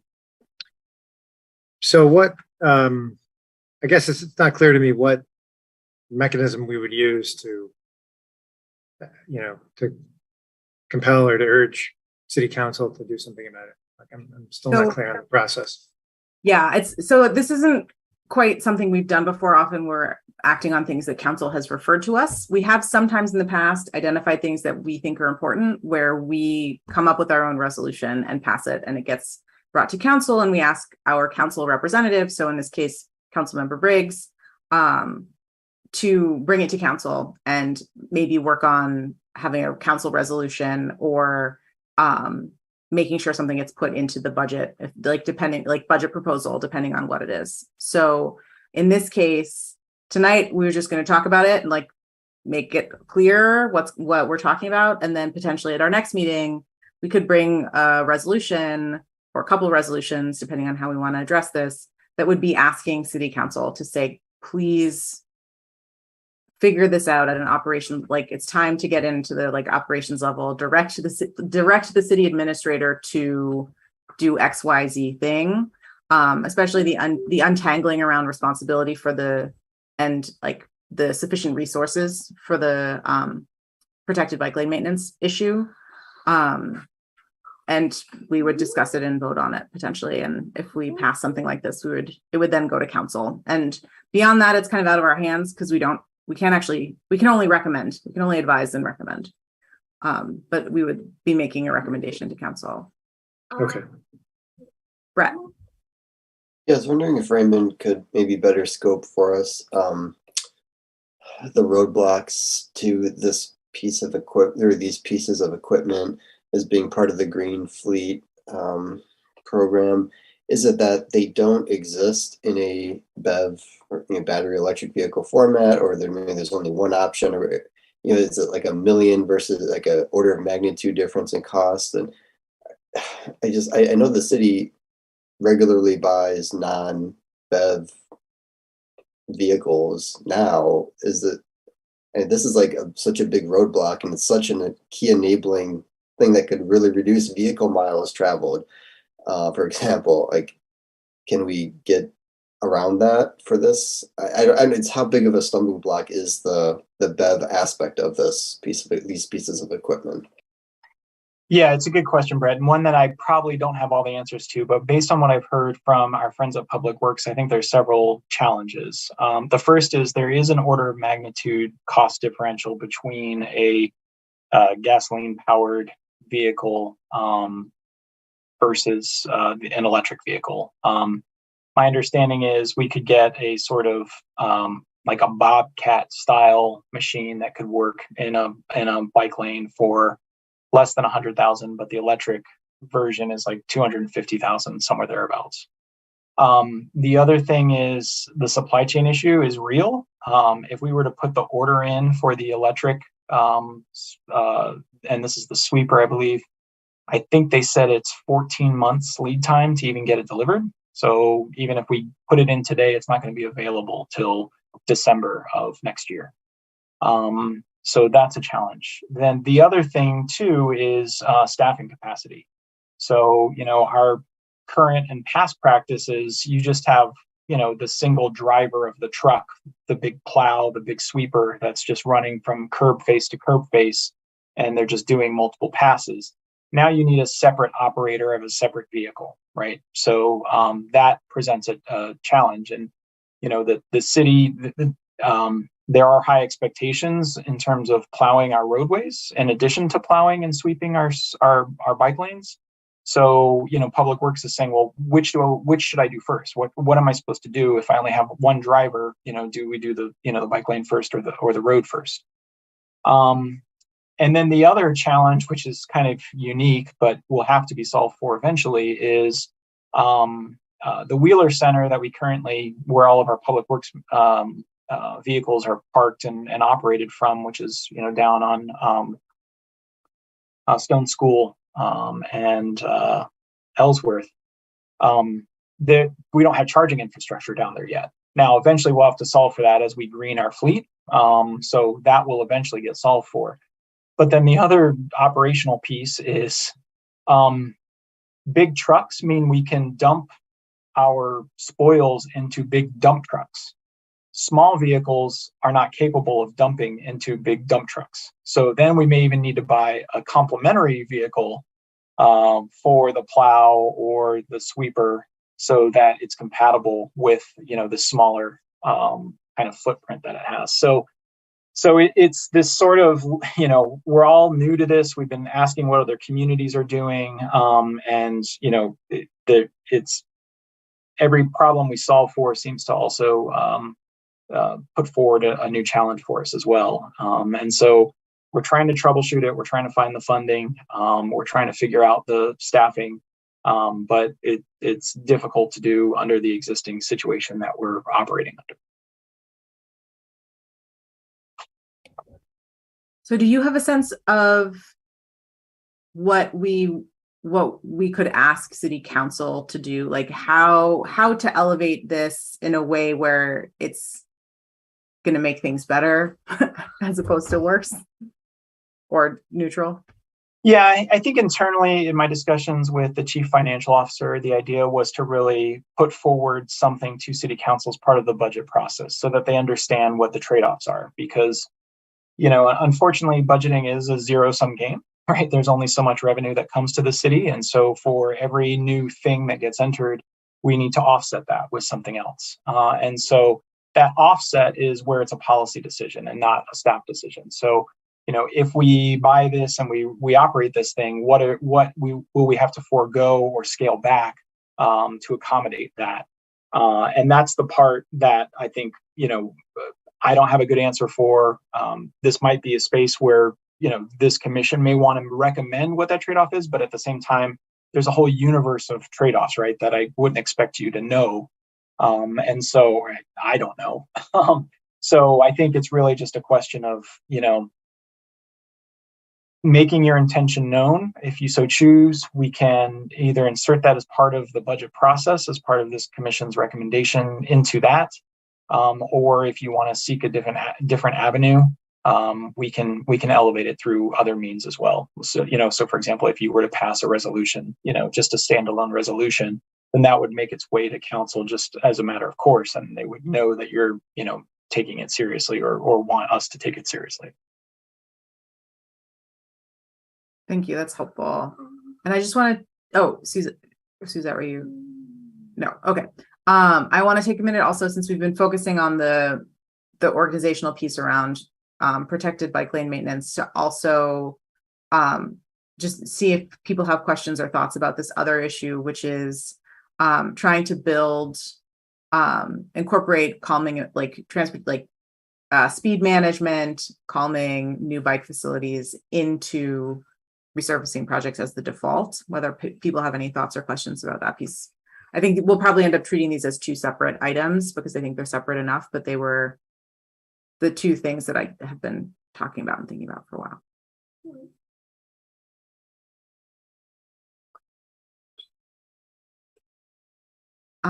Okay, cool. Oh, Julie. I mean, just based on how Raymond's rained on our parade about the other piece, this part seems more tractable to me, you know, and we know that our council rep is, you know, supports it. So it seems like we should definitely move forward with this one. Okay. And I don't know, as far as the first issue, I feel like somehow attaching equity to it might help, that we, you know, we feel like there's some inequity in how the maintenance resources are being allocated, and you know, we urge council to seek out ways to make it more equitable, something along those lines, maybe. I think that's a great point. We can definitely do that. So I think what I'll do then is I'll work on a couple of resolutions to bring to the next meeting, and we can refine those as needed and talk about them and potentially vote on them next month. Any other thoughts? What about e-bike snow plows? Oh, sorry. Helena suggests e-bike snow plows. There's lots of nods. Thumbs up. I don't know if they exist. I know, but I mean, what's good about it, literally, if it's an e-bike snow plow, there is no danger of bikers who can still bike in the snow. There's no chance that they're going to hit by a vehicle that can be very dangerous. It's just an e-bike snow plow. I need you to stop now. That's a great idea. Sorry, everyone. Okay, thanks. Cool. We're gonna wrap this up. Moving on. I think that's our whole agenda. Moving on to the things we do every time, starting with staff report and updates. All right. Oh, I'm looking at the wrong thing. That's the right thing. Last month I shared my screen. Was that helpful or was that distracting? I think it was helpful. Okay. For me anyway. I get to see my highlights, and once you see those, I'm pretty worthless. But I'll share screen anyway, just so you can follow along with what it is I am saying. And let's see, it should be this one. All right. So Scioto Church, the big thing here is a change in schedule. Bids came back high. Even the low bid was much higher than anticipated. So it looks like it's going to be delayed to spring of 2023. Sidewalk gaps, some new updates on schedule. So Ellsworth on the north side from State to Stone School, scheduled to start later this month. Hisscock is under construction. This is near Summit. Nixon Traver from Westbury to Logan Elementary is now complete. Scioto Church on the north side from Landmark to Winstead and Greenview to 7th is a schedule change. It's now spring of 2023. Tübingen from Lancashire to Traver is under construction. Winchell Brockman Freeze Loop is currently under construction as well. State Street Improvement Project. Raymond? Yes. If I may supply some updated information from what was there, since we do these a week or so in advance or more. The Hisscock Sidewalk is not under construction yet. They haven't started on that work out there, again, due to supply chain issues. That's an association with a storm sewer project, and they couldn't get all of the pipe that they needed, so that has not started yet. Thank you, Nick. All right, State Street improvements. This is just an updated schedule that phase 1 is running a little behind, but is anticipated to be completed in October. Platt Road, we do have a meeting tentatively scheduled for October 26th for public engagement on that. We'll be sure to share that with you once that becomes available. This is Platt Road between Huron Parkway and Packard. Barton Drive bike lanes will be installed this year. Broadway Street, there is a public engagement meeting coming up a week from today at 6 p.m. I don't know if I've shared those details with you, but you can go to the project website, which is a2gov.org/Broadway for more details there. Huron Parkway Tubingen resurfacing is currently underway. Geddes Avenue resurfacing from Observatory to Highland was postponed to spring of 2023. Miller Catherine, DDA's project, if you haven't been out there, they are currently working out there. Construction began about a month ago. Let's see, moving on to design and planning. Earhart Road will have a public meeting tentatively scheduled for October 20th, 2022. So that will be coming up in about a month's time. And again, we'll be sure to share information with you on that as that date approaches. Typically, just so you know, we send out notices about 2 weeks before the meeting. So that's when you'll start seeing some of these, me sharing emails and things of that nature. All right, you got an update today on 7th and Greenview, so we don't need to go into any detail on that. Brook Street, yet another public engagement that's happening tomorrow night at 7 p.m. This is, largely a water main project, but then there's some street resurfacing, some sidewalk gap filling, and possibly a reconfiguration at Brooks, Vesper, and Sunset. All right, State and Hill, the big update here is there's another public meeting scheduled for September 27th at 7 p.m. So that's just under a week away. So I know some of you have been following that project pretty closely. You might want to tune into that meeting. Mdot Coordination, there's currently a round of public engagement that's open for the M14 Barton interchange study. I think I posted or pasted in the email announcing the packet, the announcement from Mdot. So if you had a chance to visit that website, you'll see that they're currently contemplating 4 design alternatives. One is a no build, which is just kind of the baseline against which you assess all the other. The next is to close the eastbound ramp. So if you're going north on Barton, you wouldn't be able to get onto M14 from there. The other is a modified loop, which would take it to a more contemporary freeway interchange. So instead of that stop sign condition that you currently experience from Barton onto M14, this would kind of extend that ramp, turn it into a yield, kind of similar to what you would expect on a freeway interchange. And then their last concept is a dog bone, which is a series of roundabouts.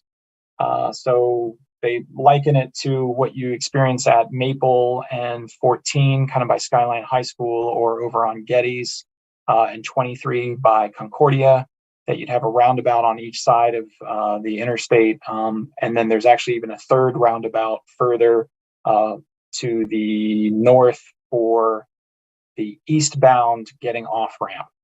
So series of roundabouts is option 4. So if you have strong feelings about any of that, I do encourage you to go onto the Mdot website and provide comments on them. Highway Safety Improvement Awards. This just came through last week. We're pretty excited about it. We got 3 HSIP grants.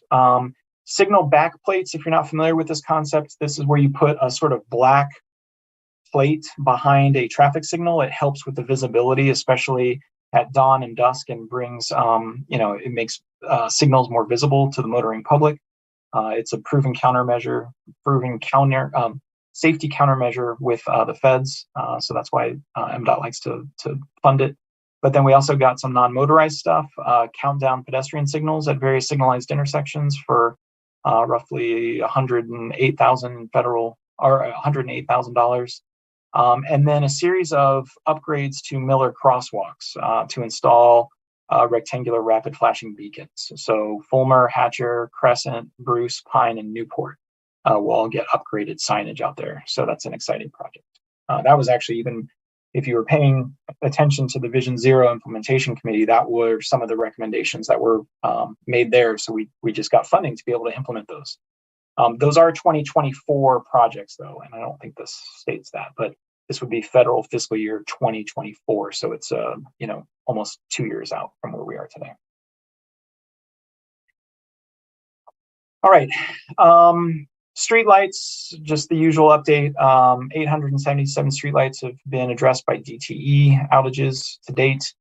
We did have a batch of new streetlights get installed at Miller and Brooks, Miller at Pine Tree, Miller at Bruce, South Forest at Willard, Depot at North Fifth, Pontiac at Bowen, West Liberty and 4th and Murray, Fletcher north of North U, and alongside Church and Skydale. We already talked about the Vision Zero Implementation Committee. So we're working on the engagement schedule, as I mentioned, for the speed management program. So stay tuned for that. I alluded to this earlier. We did submit the Safe Streets and Roads for All grants after City Council approved submittal at their first meeting in September. The deadline was September 15th. We submitted on September 14th, so we did get it in by the deadline, and no fatal flaws were identified, which always was a breath of relief there.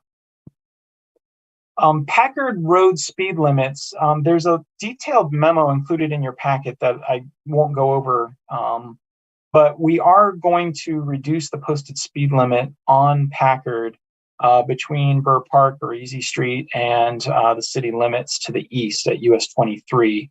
Currently, that section is posted at 40 miles per hour.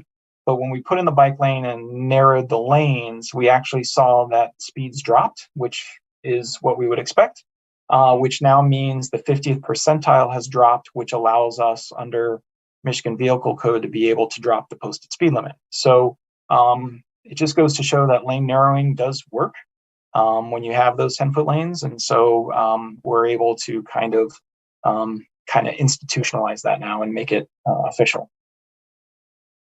And then just some updates on some of the encouragement and education that we've been doing. I think we've reported in the past that we had some badges through the library summer game.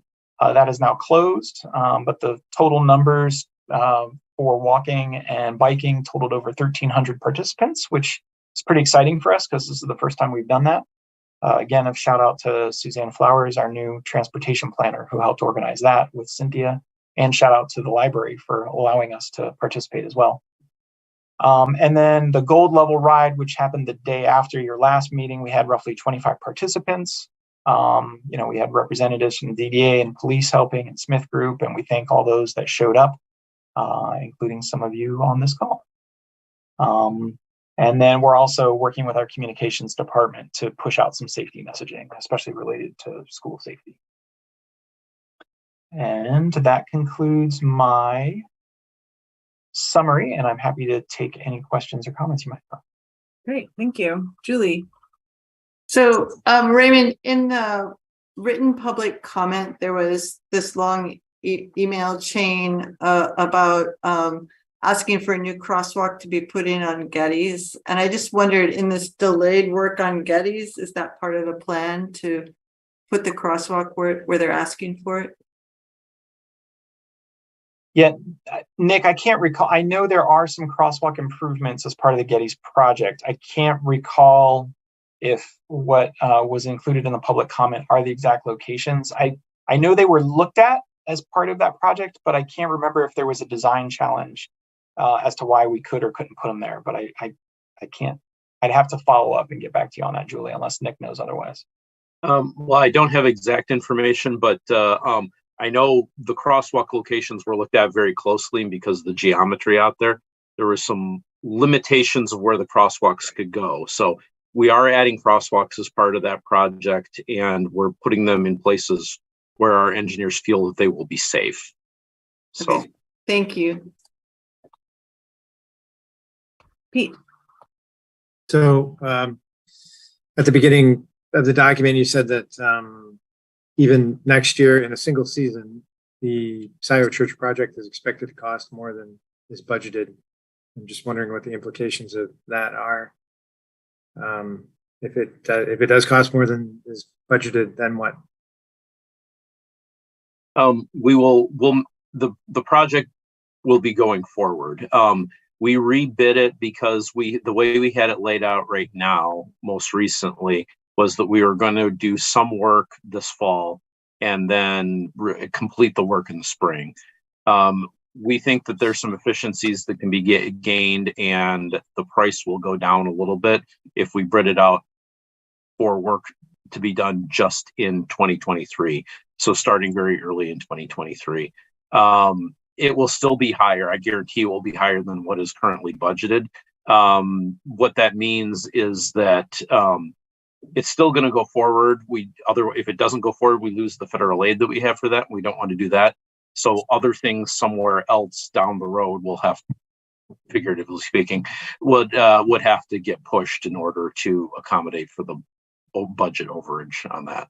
So, and that's an issue that we're looking at across the board because everything is coming in more expensive than it was just a year, substantially more expensive than it was a year ago. Okay, thanks.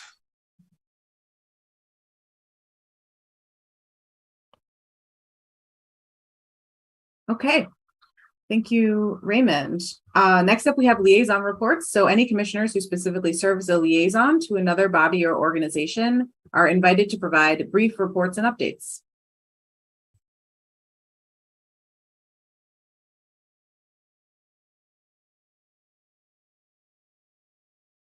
Okay.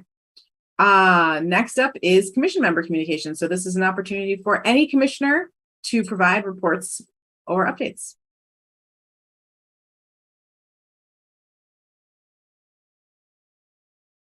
Cool. We're closing out strong. And so next up is call for agenda items. And I'm just going to say, because we have so many new folks, that anyone can request an agenda item. Like if there's a thing about how the transportation system works that you are curious about and would like to learn more from staff, or there's something that is a pattern that you feel like we should be addressing in some way, like anyone can bring forward an agenda item. It might not happen at the next meeting, but you can think about it now. You can think about it later.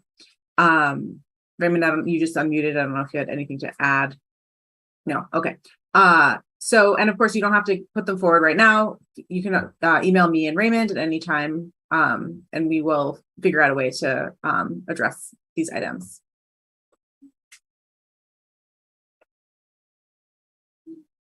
Okay. And Molly, if I may, I can just give you a sneak peek at what we might expect next month. Yeah. So as always, if there's new information coming out of the Vision Zero implementation committee or just that initiative, we'll be sure to share that with you. I suspect the big push will be after the next round of engagement, but we're still working on that day to day. So we are expecting the crash report probably in October. So I'm hopeful we're working towards a new dashboard that hopefully will be nice and slick that we can showcase for you. The Platt Road reconfiguration, again, that public engagement's coming up, so we suspect we're going to come back to the Transportation Commission soon, maybe as early as next month. State and Hill is definitely coming back next month because of the public engagement that's coming up next week. We'll have kind of some clear direction in terms of what our next steps are. Then we've also asked the Washtenaw Area Transportation Study, or WATS, to come to us and talk about how federal funding works. You just heard from Nick that, SCIO has federal aid on it. So, how does that federal money get programmed? All of that goes through WATS. And so they can kind of give an overview of what federal funds are out there, what they can be used for, and how those are prioritized. And then I think we have a couple follow-up items from this meeting, which include the discussion about the, maintenance of the protected active transportation facilities. And then I have a couple follow-ups that I will probably follow up with some of you individually on with questions that I didn't have good answers to. Great, thank you. And so let's see, our next meeting is scheduled for Wednesday, October 19th at 7 p.m. It will also be a virtual meeting. So if there are no objections, we'll adjourn tonight's meeting. All right, meeting adjourned. Thanks, everyone. Have a good night. Bye. Thank you. You Thanks, too. everybody. Good night.